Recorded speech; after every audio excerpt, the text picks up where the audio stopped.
floor, and thanks to EMET, and thank you all for coming out for lunch today.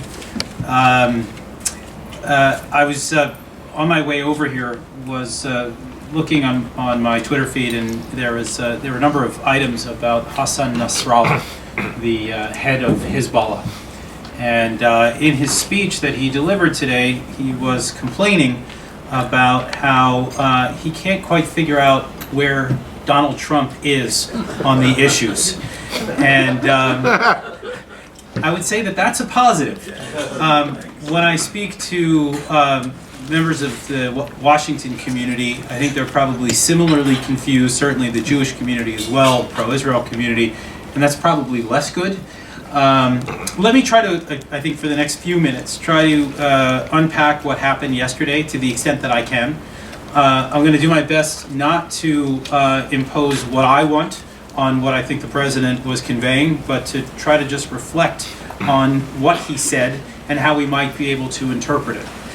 From there, we can obviously open up the discussion to a lot more, but I think it's important in light of yesterday's very important press conference. Look, let's start with I think a very basic fact, and I think a very positive one, and that is that the President of the United States is very sympathetic to Israel. He has said that Israel has been through enough. I think that is a reference to the last 8 years of American foreign policy, a reference to the Iran deal, a reference to some of the other challenges that we have seen Israel face with regard to the U.S.-Israel relationship.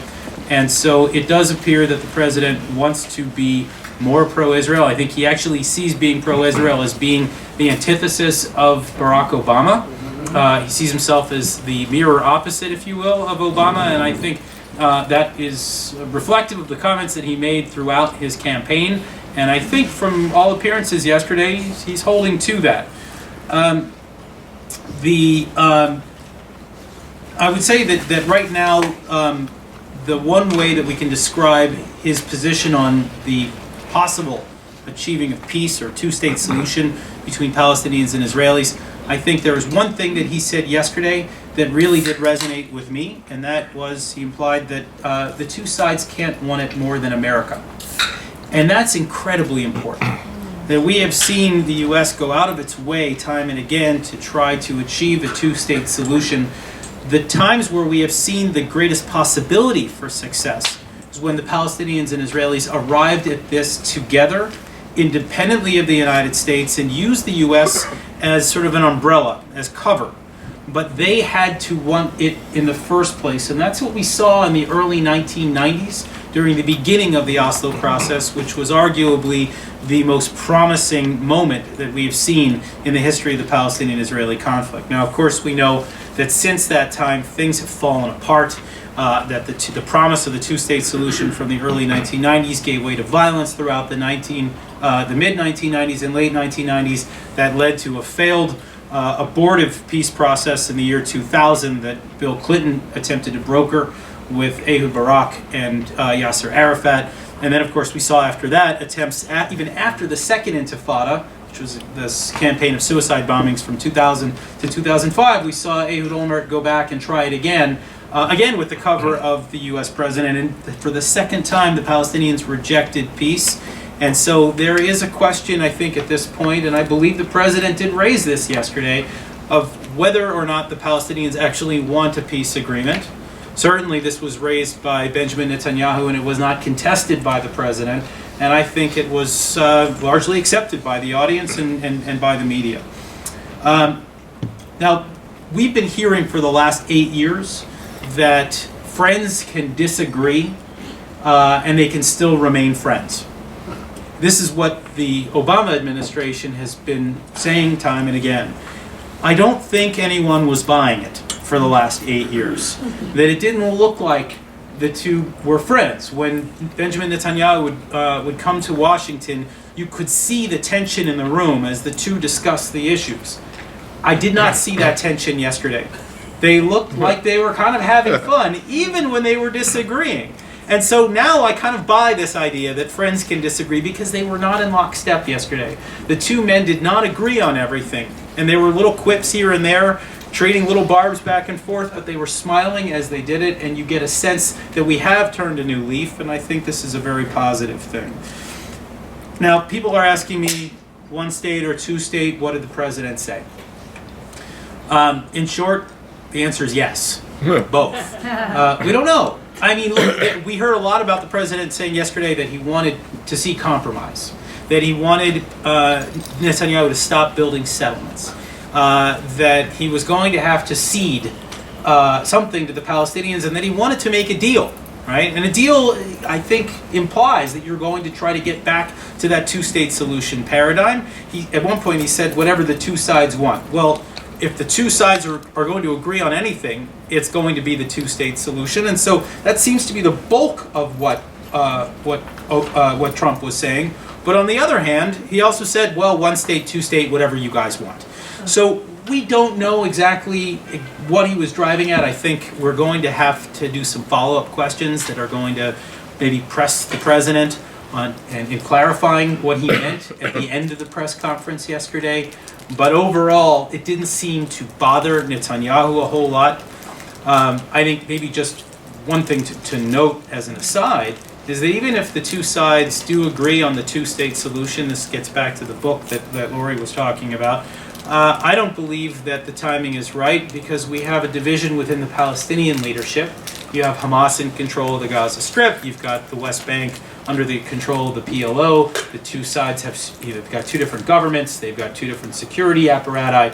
These are not differences that are going to be papered over anytime soon. This is, in fact, a Palestinian civil war. This has been something that FDD has been harping on for 8 years, that I've been harping on for 10 years, that we will not get anywhere in this two-state solution paradigm so long as the Palestinians themselves are divided. Right now, it really does look like a three-state solution, which is not much of a solution at all if you're trying to do final status. So, something to bear in mind. Two other quick items to raise. There seems to be zero daylight between the president and the prime minister of Israel on the matter of Iran, and this is incredibly important. So whatever you want to say about the West Bank and the Gaza Strip and what happens to Jerusalem and what happens to settlements, that is secondary right now, in my view, to the issue of Iran, which is the foremost threat to Israel, the strategic threat that Israel has to address in the coming years. The nuclear deal signed in 2015 by the United States, by the Obama administration, and the other P5+1, essentially set into motion a very dangerous process whereby Iran in roughly 4 years is going to be off the arms embargo. In roughly 7 years, it's going to be able to legally fire ballistic missiles. Of course, it can fire ballistic missiles now, and no one seems to be terribly bothered by this. But then within about 13 or 14 years, Iran will have a clear path to a nuclear weapon. The Israelis understand that the clock is ticking, and it appears now that the Trump administration understands that as well. The Trump administration has been unequivocal about its desire to stop Iran from doing just that. But more importantly, we're getting signs also from the Trump administration that they're now willing to impose sanctions on Iran for other activities outside of the nuclear deal. These were things that were technically and legally available to Obama since 2015, but they refused to do. That means going after Iran's support for Hamas, Iran's support for Hezbollah, Iran's support for Iran's ongoing ballistic missile program, its human rights violations, all of its activity in the region that's destabilizing, supporting the Assad regime in Syria, supporting the Houthis in Yemen. There is a range of issues that Iran can legally be sanctioned over by the United States. The Obama administration refused to do it because they were very concerned about maintaining the integrity of their deal, which they saw as their legacy. Trump is not concerned with Obama's legacy, just to put it very clear. And so you get a sense now that we're going to see some ramping up. I think from my perspective, we may have seen something of a setback with the departure of General Flynn. Flynn, I believe, was at least honchoing some of that activity, looking for the opportunities to go after Iran. They're going to have to bring in someone else. I'm fairly confident that they're going to have a similar view, a dim view of Iran, and still want to curb Iran's activities. And we'll just have to wait and see exactly how that plays out. One last thing before I close. An incredibly important piece of news broke yesterday evening, and I don't think many have noticed this, and that is that Benjamin Netanyahu asked Donald Trump to recognize Israel's sovereignty in the Golan Heights. He did this during their closed-door meeting. The Israeli press reported it. It has not. It has really not started to resonate in the American press, in the English press. But this is an incredibly important and long overdue move that the Prime Minister has made. Obviously, the Israelis took over the Golan Heights in 1967, officially annexed it in 1981. But the international community has refused to acknowledge this over time. But over time, it's been very interesting. First of all, the Israelis have solidified their control over this territory and have prevented Syria from using the heights as an advantage geographically, topographically, to hit Israel in the lowlands. But what's more important is looking at what's happened since 2011 with the outbreak of the Syria civil war. That Syria has effectively ceased to exist. Right? You've got, on the one hand, Al-Qaeda and ISIS and the Muslim Brotherhood fighting against Assad and the IRGC of Iran and Hezbollah. As one Israeli military official put it to me, this is like the movie Alien versus Predator. And you don't know who you really want to win, but what we do know is that Israel doesn't want to hand this territory over to any of those actors. And so it has finally made this official request to the U.S. government to recognize its sovereignty. This, I think, is, again, long overdue. I think it's an incredibly important strategic maneuver. And I actually think that it was I can get a sense that Netanyahu has been studying Trump. I think he studied the art of the deal.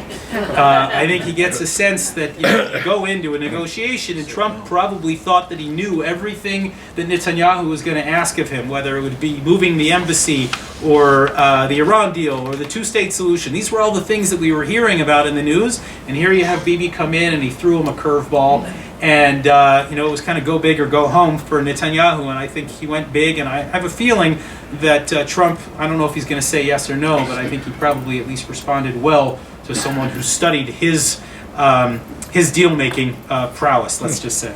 So these are the things that I think happened yesterday. I think we're probably off to a good start. We still have a lot to learn about this president's foreign policy. I don't want to say that we know anything, but we have a good sense that things are moving in the right direction. I'll end there. There's a lot of issues that we can talk about. I'm going to try to just touch on a couple briefly. But first, as I mentioned, FDD is known in Washington as a do tank. And one of the reasons why you've had such success as an organization are your relationships with the various administrations and staff.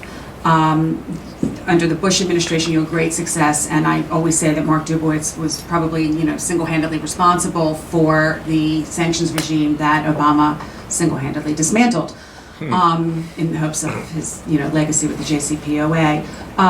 So, what are your now that we have a new administration? Is FDD working directly with the folks in the administration, and what are your hopes for 4 to 8 years of a Trump administration and your ability, because their experts are truly the experts in their various fields, to share that information in the face of somebody that's saying that they're going to drain the swamps of Washington? Hopefully FDD is not part of that. I think hopefully we're not a swamp. I think we're maybe an island. Look, I think one of the things that I'm very proud of about FDD and what we've done is, first of all, we stayed out of politics. We did not pick sides during the election. We weren't pro-Trump. We weren't never Trump. We weren't pro-Hillary, never Hillary. We stayed out. Our job is foreign policy, right? It's not politics. And I think that at the end of the day, both sides respected that and understood that throughout the campaign, and were willing to talk to us because they knew that we were not on one side or the other. Now, obviously, we all have our own personal leanings. We just don't wear them out on our sleeves or on our Twitter accounts, which is usually the kiss of death for people in Washington. What we've done over the years is, certainly under Bush and even under Obama, is we've worked very closely with Congress. We find the areas where Democrats and Republicans can agree. So, for example, the Iran issue, Iran's regional aggression, its drive for a nuclear weapon, was of concern certainly to Republicans, but also to Democrats, right? The Blue Dog Democrats cared deeply about this issue, and we found common ground. being pro-Israel is something that is a very bipartisan issue, and so we're able to find common ground on that.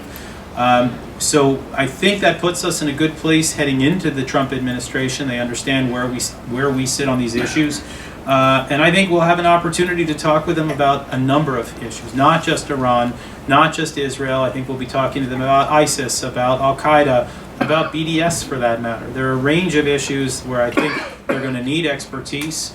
There are a lot of think tanks that have already sort of decided that they're going to wear their politics on their sleeves and they're not going to be part of the discussion. FDD is going to stay out of it, out of the politics, and stay involved very heavily in the policy, and that's our job.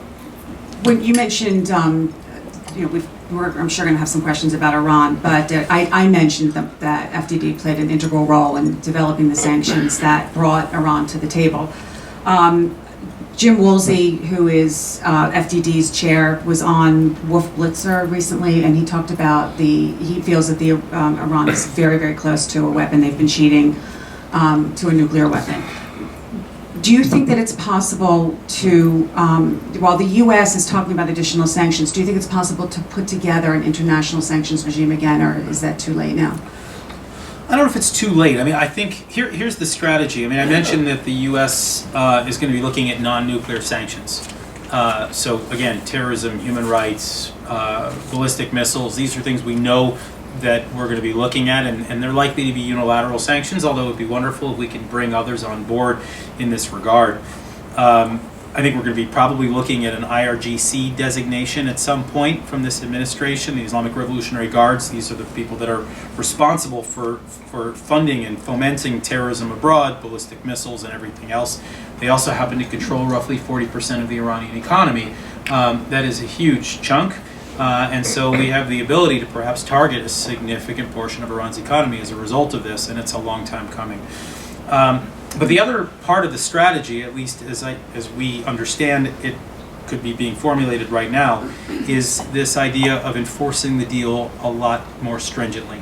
Because what we saw under the Obama administration, again, to protect the legacy of the deal that they had cut, is when they saw the Iranians with a little too much heavy water here, a little too much uranium over there, they said, okay, well, here, we'll buy it back from you, and thanks for being understanding. As opposed to saying, no, that is a violation of the deal. It is going to be addressed in the international community. We're going to make a bigger deal about all of this.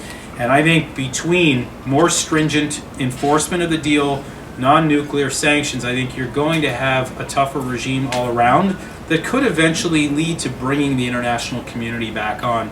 But it starts with leadership at home, in my view, that if the U.S. comes out and is very emphatic about the moves that it is going to make with regard to Iran, we may yet be able to bring others on board.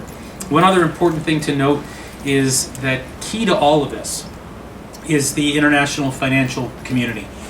That they were the ones who really helped isolate Iran in the first place. When I worked at Treasury, I was there at the beginning of a campaign that was started by Stuart Levy, then Undersecretary of the Treasury, and it since passed on to several other undersecretaries who were leading the charge. But the idea was to go to the international banks and tell them that Iran poses a risk, right? That it poses a risk of illicit financial activity, that your bank cannot afford to be sponsoring or involved in any way. Right? That if we find out that you are helping Iran move money for its nuclear program, or for Hezbollah, or for the Assad regime, that you could be sued, you could be fined. And what we've seen right now is that the international banking system is still very afraid of getting back in bed with Iran. And so all the money that we know that went back to Iran, the $150 billion that was part of that deal from 2015, they are not having an easy time banking that money. Moving it around is not so simple for Iran right now. And as long as we can continue that pressure with the international banking system, then I think the other strategies that we have in play could eventually lead us to a place where we can either go back and tell the Iranians it's time to negotiate some of your other activities, like terrorism, right? Or take additional steps to hinder their activities beyond the sanctions that we already have. Thank you. At a recent FDD conference that I was actually fortunate enough to attend a couple months ago, there was discussion about moving the U.S. Embassy to Jerusalem, and you urged caution for good reason, as the threats, as the Trump administration started discussing it, the Arab threats became more vocal. You also recently wrote a New York Post column in which you urged a little bit of caution in naming the Muslim Brotherhood as a terrorist entity, and you reiterated cautious, reasons to be cautious. And now recently we've heard, I think yesterday, Iran threatening that if the Trump administration were to disclose the side agreements, that there are all sorts of threats about that. And so my question is, at what point do we stop walking on, Arab eggshells in cautious fear of retaliation to Israel, to us, and start speaking what EMET means truth in Hebrew, speaking truth? So it's a good question, and the answer is that it's not so much caution as just being smart. In other words, when I talk about the Muslim Brotherhood and whether we should designate, I think we should designate, but we need to do it in a way that is going to be legal and sustainable. So, trying to do a blanket designation of the Brotherhood, in my view, having worked at the Treasury and having had some exposure to this, my sense is that if you try to go after let's just call it the mothership, right, all of the Muslim Brotherhood movements in the world, you're probably not going to be able to make that legal case, which is ultimately how you get things done in Washington. You can't just say, I think these guys are terrorists, therefore they are. You need to go through the State Department and the Justice Department. They need to meet legal criteria. You need to set out a case. And so what I was saying with the Brotherhood was, let's go after the most obvious low-hanging fruit, the various groups that we know have ties to terrorism. The branch in Yemen is a good example. The branch in Libya is probably also pretty bad. And there could be some here in the United States. We haven't designated a charity in the U.S. for 8 years. There's lots of things that we can do that would meet criteria. And then once you do that, then you can broaden the scope. So build it sort of sequentially, rather than trying to do it all in one fell swoop. This is sort of like swinging for the fences when you really could probably hit a bunch of singles and doubles and put up a lot of points on the board.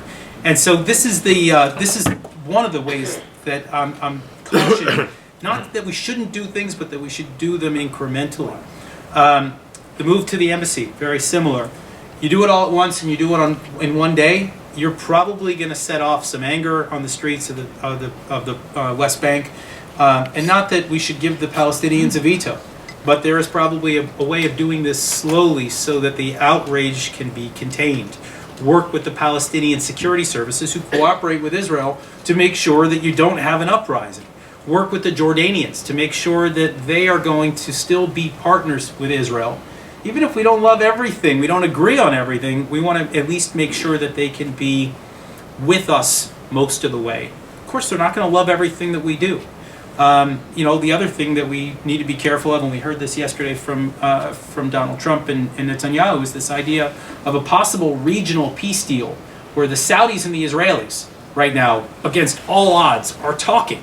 Okay, this would not have happened had they not been so furious at Barack Obama's Iran deal, but he inadvertently pushed these two sides together. They're talking right now. I'm not telling you that the Saudis want to celebrate Hanukkah and tell you but they agree on a lot of things. Would the move to Jerusalem scuttle that in some way? You need to try at least to figure out what your blind spots are before you start making moves. Right? So taking a few extra weeks or a few extra months is not a bad thing to ensure that you get a victory. These are the sorts of things that I've been trying to convey in my writing. I'm as eager as anyone to see change from the policies that we saw over the last 8 years. I'm already happy to see some of them reversed in spirit. Now it's a question of how do we start to reverse these in a way that feels sustainable and smart. And so this is one of the things that FDD is trying to do as we unpack these challenges. Thank you.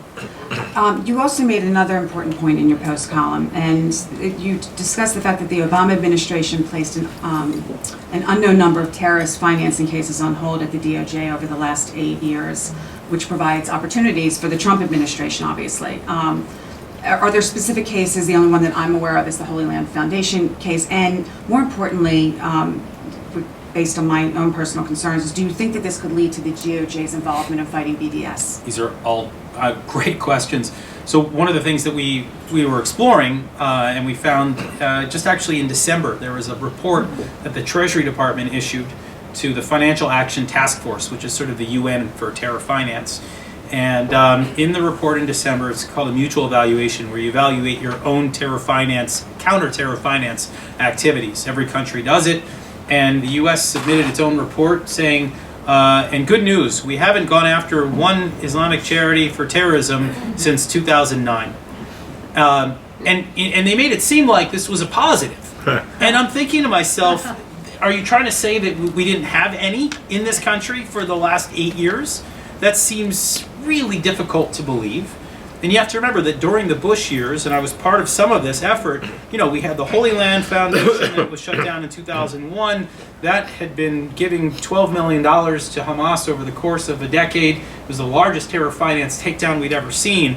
And there were other ones after that, Benevolence International, Global Relief International Foundation. Those were two Al-Qaeda charities. There was another one called Kind Hearts that was disbanded. That was sort of Holy Land 2.0, although they were never designated and they contested the thing. It was still important that the funds were frozen. But we had this very impressive track record, and it stopped entirely domestically here in the United States. So I think it'll be very interesting to see whether the Department of Justice gets reanimated on this issue. It's no longer a Treasury function. It's really in the hands of the FBI and DOJ. We obviously have a new Attorney General who's just been confirmed. I'm curious to see whether we will see, for example, Muslim Brotherhood charities targeted, whether we will see other terrorist charities that we may not have heard about for the last 8 years. And it'll be really interesting to see whether there is a BDS intersection, because we hear all about this intersectionality issue, that BDS doesn't sort of thrive in isolation, but it likes to work with lots of different groups. So be very interesting to see, but I'm eager to see how the Department of Justice responds with perhaps the shackles being off. Terrific. So I want to ask a question related to the settlements, and I know that there was this awkward exchange yesterday between Trump and Netanyahu, where Trump said, "I'd like to see you hold back on settlements for a little bit." Eugene Kontorovic suggested that Trump's suggestion of the term "a little bit" does not, sort of means that the settlements are actually legal and legitimate.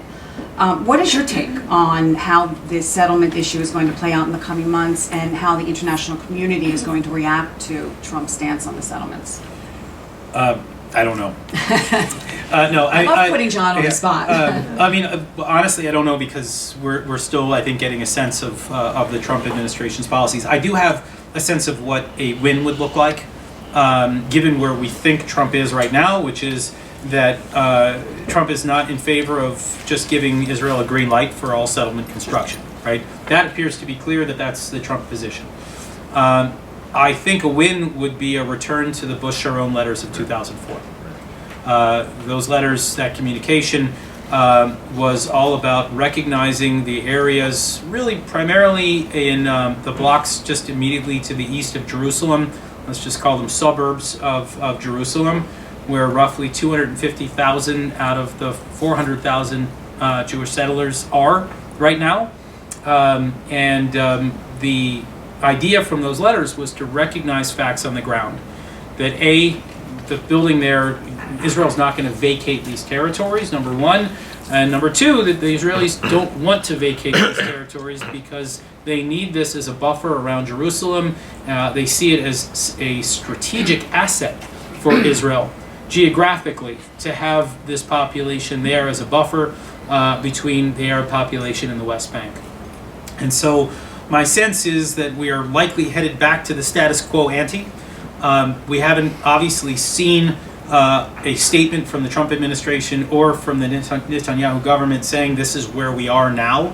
But I would think that as they discussed a possible regional peace deal, as they discussed the Golan yesterday, I'd be very surprised if the Bush-Sharon letters didn't come up.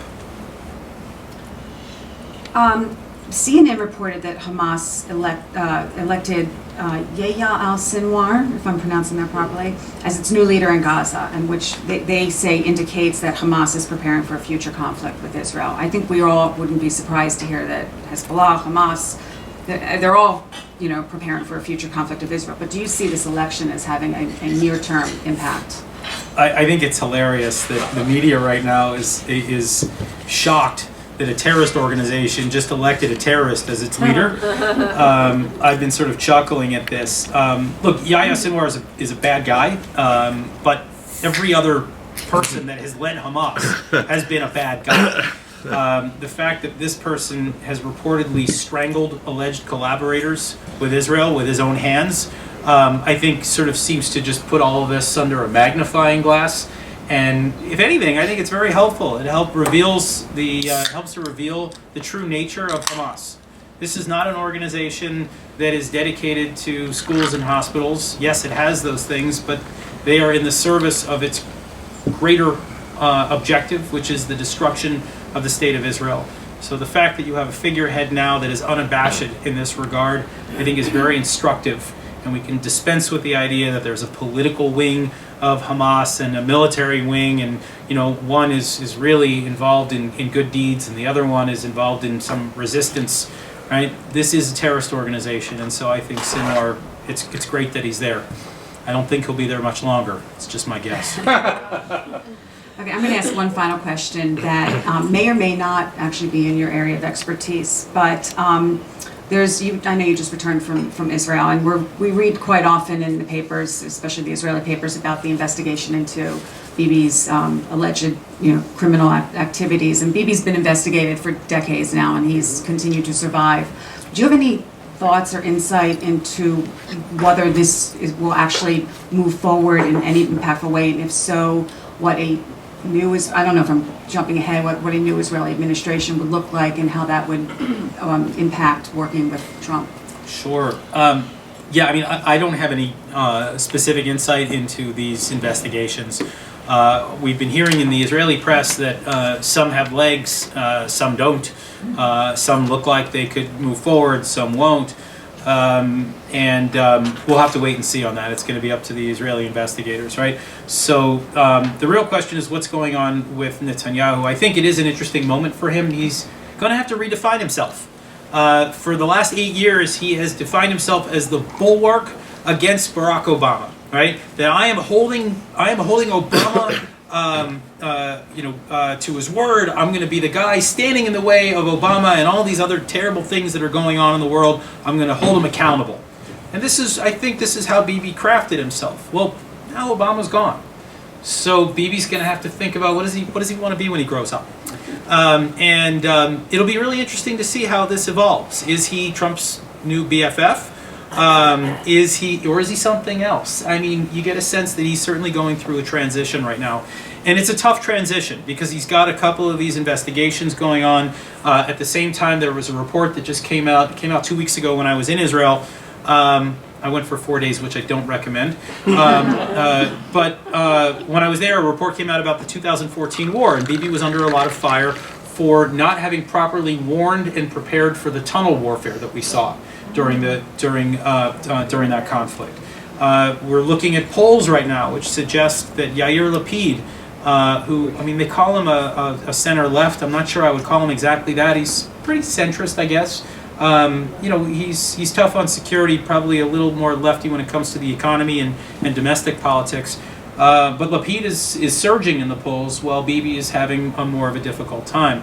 But also just remember this. I mean, I will say that I've never met anyone who seems to understand the Israeli political system better than Benjamin Netanyahu. I think he is trying to figure out now how to adjust to the current winds. And so don't count him out. He's a fighter. That's the only thing that I can say about him. But I think regardless of whether he stays or goes, my sense is that the U.S.-Israel relationship is on much firmer ground. And we saw that yesterday. I think, yes, it has a lot to do with the personal rapport among the two men, but I also think it has a lot to do with the personality of the guy that just moved into 1600 Pennsylvania Avenue. I think it's interesting. Look, first, as I mentioned before, I think that Trump was right when he indicated that he can't want it more than the Palestinians and Israelis do, and I think that's incredibly important. But I would say this, that yes, there are far more important spots to be looking at right now. Palestinian-Israeli conflict gets disproportionate ink. I don't know if you can call it ink anymore, bits and bytes, I don't know, compared to all these other conflicts, whether it's Sudan versus South Sudan, the Syria conflict. I mean, there are multiple conflicts all around the world which are deserving of American attention. I always think that it's a good day for Israel when it's not in the news. That's been my longstanding view, and I'll stick to it. So if the president decides that he's going to focus on other things, I'd welcome it. Let's just see where it takes us. It was a fascinating story. The man who was proposed by the UN to serve as a mediator for the Libya conflict was Salam Fayyad. I don't know if anybody remembers Salam Fayyad, but he was the prime minister of the Palestinian Authority. He was a good guy. I've met him, and I've admired him. My most recent book, State of Failure, talks about how Abbas sidelined this man when he was trying to fight corruption, when he was trying to reform the Palestinian Authority in a way that would have made the Israelis more comfortable ceding more to the PA. In the end, Abbas, who is increasingly a dictator, we always like to joke that he's 12 years into a 4-year term, and he's just been consolidating power all along the way. He pushed Fayyad out, and it was an unceremonious end to Fayyad's tenure as PA Prime Minister. And since then, he's actually come under fire by Abbas. Abbas has not been satisfied leaving him alone. He's actually raided Fayyad's NGO. He's raided his bank accounts. He's made life miserable for this guy. And so the real question was, why did he want to go to Libya anyway? I mean, this was a guy who really should be working in the West Bank trying to reform Palestinian institutions. And here you have him asking if he'd be transferred to Libya. I mean, this is like me saying I want to go to Siberia when I belong in Washington. I mean, it really just doesn't make a lot of sense. So, at the end of the day, I pointed out in the media that it was the Obama administration that initially threw him under the bus. They did not stand up for him when Abbas was stalking him in the PA. Now, the question is, why did the Trump administration oppose him? And as we understand it from the statements that Nikki Haley has since made and we've heard from the administration, it wasn't so much that Fayyad would get this appointment. That wasn't their main issue. It was that if a Palestinian's going to get an appointment, an Israeli should. And this was an indication from the Trump administration that they are looking to turn a new leaf at the UN, that it is not going to be pro-Palestinian all the time, but that we need to see Israeli appointments as well. We've heard rumors that maybe Tzipi Livni could become a senior UN official, and that would really shake things up. I don't know where we are in this process right now. I think there's some negotiation going on quietly behind closed doors. I will say this, that if Fayyad truly wants to go to Libya, I think it's not a bad thing to let him go. I'd rather see him in the PA. I think he's the leader that we'd rather deal with over there right now. But in the meantime, I certainly welcome greater Israeli participation at the UN. It's sorely needed. I believe it was $221 million that Obama attempted to transfer in the waning hours of his presidency. It was apparently blocked after the Trump administration learned of it. Obama attempted to make this transfer against the objections of both sides of the aisle in Congress. Democrats and Republicans alike had opposed transferring these funds, and he apparently tried to do it anyway. We've since heard that there may have been other transfers. I can't confirm them right now. I talked about it recently in testimony before Congress. We're working on trying to learn more about it.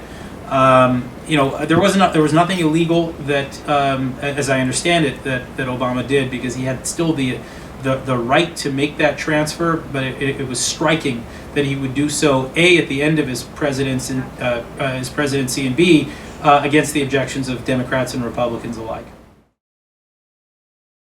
Okay. So the Democrats were actually not really involved in this. This was an executive action. No, but then there was a congressional vote whether to censure. I never did an analysis of those that opposed this. I just happened to note that it was very overwhelming in favor of supporting Israel against the resolution. I don't know what motivated everyone. I know that that there are those who say that that the resolution was consistent with U.S. policy. I disagree with that entirely. The idea that you would call the Western Wall occupied territory is outrageous, and the idea that any American congressman would support that is very surprising. But I don't know their motivations. Play out. Speculation is the name of the game right now, so I'll dive right in. Look, I will say this, that the Golan Heights request that Bibi made yesterday was to me very interesting, because ultimately it would defy Russia in some way. That this would be a way of telling Russia, we're not going to agree with everything that you're doing in Syria right now, and that we're going to support our allies and possibly tangle with you on some of these issues. And so that's one of the reasons why I support this Golan request. It's an important one. Actually, I have a piece with Mark Dubowitz that'll be coming out in the global edition of the Wall Street Journal that addresses some of these issues and how Russia is going to play into this Golan request. There is the further concern, of course, that the Iranians and Hezbollah have a fusion intelligence cell with Russia, that they're working together not just militarily, but they're sharing information. These are the reasons why ultimately the U.S. is going to have a really hard time drawing any closer to Russia. To me, it looks like we are on a collision course specifically for that reason. I mean, we can say that we want to work with the Russians in defeating ISIS. Sure, from a military perspective, yeah, I understand that. But when we talk about how U.S. policy is being reoriented right now to start to tackle the threat from Iran, and not just in terms of sanctions or the nuclear file, but in the range of things that Iran is doing around the region, including its activity in Syria, this is putting Moscow and Washington on a collision course. And so, again, I'll say this just as I mentioned with regard to the Muslim Brotherhood designation and the issue of the embassy. The idea right now is to calibrate slowly, right? Is to try to start to message to the Russians where we disagree with them, to let it be known that some disagreements are coming, and to at least force the Russians to think about what maybe some of their fallback positions might be. Rather than pushing ourselves into a direct conflict with Russia. We don't want that. Look, there are all the theories out there about how close the U.S. is with Russia. I think that when you look at some of the things that have already been said about Iran, it's really hard to imagine that this is a romance that can last a whole lot longer. I have little bits of insight. I can't I can't say I was in the White House while these discussions were taking place. From what I understand, there were threats of primaries, as you mentioned. There were op-eds written in some of the congressmen's hometown papers, sort of talking about why they needed to do this, and the pressure came from editorials. There were flights on Air Force One. They pulled out all the stops. I mean, at the end of the day, this was the cornerstone of the Obama foreign policy. Well, the Ben Rhodes issue was a deep embarrassment to the Obama administration when he called the journalist the blob and was sort of talking about how easily he had duped. This was that famous was it New York Magazine, I guess it was. New York Times. New York Times, where he was bragging about this, and I think that didn't reflect well on the Obama administration. I think they went into damage control mode after that. An interesting little aside is, I don't know if anybody saw this, but at the end of the Obama administration, Ben Rhodes was appointed to the Holocaust Commission by Obama, which is truly remarkable for me to see. Look, I don't know what kinds of inducements or threats were made beyond the few little anecdotal stories that I had heard, but this was their key objective. I mean, after the killing of bin Laden, there really had not been a lot of successes. If you look at what happened, the Arab Spring was kind of a mess for the Obama administration. Syria had become a nightmare. Yemen had become, just a terrible civil war as well. And so the Obama administration was looking around. They saw this as their opening. They saw it as, as we all know now, the sort of Nixon to China moment that Obama was looking to celebrate. It was a deeply, fatally flawed deal from the beginning, we could all tell. I know that a number of the members of Congress that voted for it in the end, many of them issued statements about how deeply conflicted they were and how challenged they were by this policy problem. I wasn't always satisfied with what I saw. To say that you thought it was flawed but then still vote for it, I don't think that's enough. But I think, look, the good news is we have an opportunity to change some of this now and to at least begin to hold Iran to account while holding the deal together for at least the foreseeable future. That's what I think this administration is going to try to do. And if Iran cheats, even in small ways, I think it's going to start to pay the price. This is a great question, and one that we've given some thought to at FTD. This is the UN. This is the UN Relief and Works Agency. This is the agency that is dedicated entirely to the Palestinian refugee issue.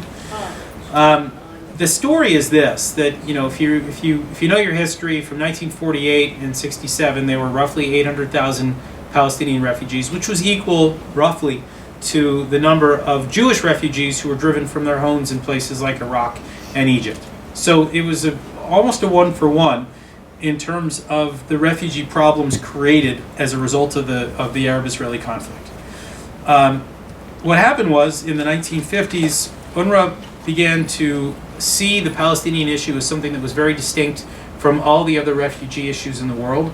And what they did is they changed their bylaws, where they began to recognize the children, grandchildren, and great-grandchildren of the original refugees. So this is like, I'm a Kohen.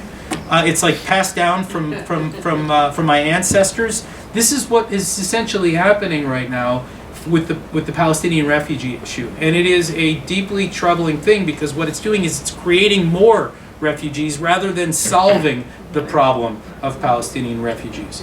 Now, so today the number, according to UNRWA, is more than 5 million refugees from the 800,000 original refugees, when in reality the number of actual refugees is probably somewhere, obviously people have died off over time, gotten older. We're looking at probably somewhere between 30 to 50,000 actual refugees from those wars. And so UNRWA has become a problem, not a solution. It's not to say that UNRWA doesn't do some good things. They provide food and services to destitute Palestinians. They provide educational services where it's lacking. Of course, the problem, though, is that they're also working with Hamas in some cases, and they're teaching Hamas agendas. They have Hamas teachers on their payrolls. And as we saw during the 2014 war, Hamas was using their facilities to store rockets beneath them and things like this. So UNRWA is highly problematic. What I'm mindful of as I talk about UNRWA is that the Israelis are not in favor of destroying it. They want UNRWA to be able to continue to provide those services. What they don't want is the refugee problem to be perpetuated and exacerbated. So what needs to be done is, as we talk about UN reform, and this is something that obviously the Trump administration has been talking about, we need to see the administration engage with the UN and say, look, we're fine having UNRWA exist as a means to teach Palestinian kids and to feed them and all that kind of stuff, but you can't perpetuate the problem any longer. We need to not recognize. You can say that you're a descendant of a refugee, and there is a political distinction that comes with that, and that's fine. You can say that there are X number of millions of people that are descendants of the original Palestinian refugees, but they cannot be treated as the refugee problem itself, because the Israelis can't solve that. Right? Are they going to let 5 million people return to their homes from 1948? That would destroy the demographic of Israel and ultimately not allow it to be a Jewish state. This is one of the things that Benjamin Netanyahu talks about when he says the Palestinians refuse to recognize Israel as a Jewish state. It's their perpetuation of this refugee crisis when in fact there isn't one. So there needs to be a discussion about how UNRWA unwinds its definition of refugees, how it ceases its cooperation with terrorist groups, and then allows it to continue to provide those services. Although I will just end with this note, UNRWA should not be providing those services in the West Bank. If anybody's really serious about allowing the Palestinian Authority to become something more than a shell, then they should be providing these services. They are the ones who should be feeding their own people. They're the ones who should be teaching their own kids, not relying on what was supposed to be a temporary UN agency. It's one of the reasons why I have very little faith in the PA, is because they don't take responsibility for their own people.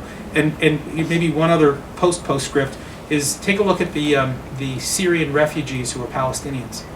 They are having it rough right now.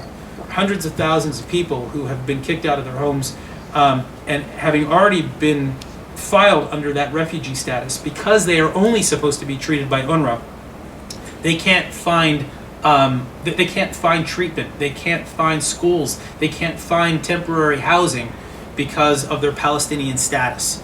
It's a very strange system that UNRWA's created. It needs to be dismantled, and I'm hopeful that our focus on UN reform right now will start to address that. Thank you. As I understand it, Bibi kind of likes the Mayflower, so I don't know. Maybe he's got some frequent traveler points at the Mayflower too. At this point, I don't think the Blair House gives those out. But obviously, staying there, it's a state visit, and it's all the pomp and circumstance of it, and so it was obviously nice to see him there. In terms of whether Obama did damage to the office of the presidency, I mean, look, I don't know if I would go that far, but I have been thinking about something lately, and that is, and it's not just about Israel, it's about a range of other issues, our fight against militant Islam, our policy on Iran, and that is that we have a pendulum that keeps swinging very wildly in Washington on foreign policy. That we have from one president to the next, we never know what's going to come. It's become too erratic. It used to be, that foreign policy was not the area where you saw a lot of partisan bickering and disagreement. That foreign policy was basically what foreign policy was, right? And that was certainly leading up through the end of the Cold War. And that since that time, I think we've really seen the pendulum swing, and really far too wildly. So the fight against militant Islam was really initially sort of a criminal approach, and then it became one of democratization and invasion, and then it came to not even talking about the issue under Obama, calling it countering violent extremism. I'm still not even sure what that means. And now we're swinging back in the other direction. With Israel, it's the peace process, then it's joining us in the fight against militant Islam, and then it's they're the enemy for building settlements, and now we're back to some place, we're still trying to define it. But in other words, this pendulum keeps swinging. And one of the concerns that I have is that at this point our enemies are just waiting for us to change our policy every 4 or 8 years. Our allies don't trust our foreign policy right now. They just know that whatever we have now may be changed soon enough. So, should I fall in line with this or not? We have not been consistent enough with the rest of the world, given our role as the lone superpower. And I know people don't talk about us this way any longer, but we are. And so it's incredibly important, I think, to eventually find a place where we're not swinging wildly, but that there is really just not a lot of difference between presidents on this. It's a shame that this has been the case, and I think it's become very dangerous. So I'm hopeful that I don't know whether this is the presidency where we'll see it, or whether it's the next, but we really do need to think about curbing those wild swings in foreign policy. That's got to be, I think, one of our top priorities as we think about this moving forward. I think it is absolutely the case that we can, but it's going to require a couple of things. On the one hand, we need to want it. We need to see leadership from the White House where we're not apologizing for America's role in the world. I think, one of my critiques of the Obama administration was that we seem to imply at the White House for the last 8 years that America intervention was a bad thing. And I will actually say that if you look at what happened in Syria, I think we learned that there's only one thing that the Arab world hates more than an American invasion of an Arab country. It's when we don't invade. And this is the sort of irony. People are angry, they're furious with us right now that we haven't gone in and saved the Syrians, but we were being, smeared for going in Iraq. But at the end of the day, it comes down to our national priorities and our leadership. I think that there is something that's very positive that I've seen come out of the Trump administration so far. Since I came to Washington 15 years ago during the Bush administration, and in the immediate aftermath of 9/11, everyone in my business was all we did was talk about the Arab Street. what does the Arab street say about this? What do the Egyptians think, and the Syrians and the Lebanese? What are they saying about, and we never got it. There is not one Arab street, right? I mean, there is no such thing as the Arab street. You cannot channel what the Arabs are thinking about us or about the world. Right? It's as different as anywhere else. You go from one city to the next, and you'll hear lots of different opinions, and they're all going to be valid. What I think we're seeing right now, and it's fascinating for me to watch, as I sit at FDD and I get visits from foreign delegations, and they're streaming through my office, and it's changed. They're now wondering what's going on here, and I think that's a positive. I really do. I mean, I'm not saying that the uncertainty that we're all dealing with right now in terms of where America goes is necessarily always a positive, but the idea that a superpower should be so concerned with what the Arab street is thinking, I think was silly. That we need to think about what we want, and we need to project that. And this is incredibly important. I think we've reached a moment where we can do that again, and I'm looking forward to see where it takes us.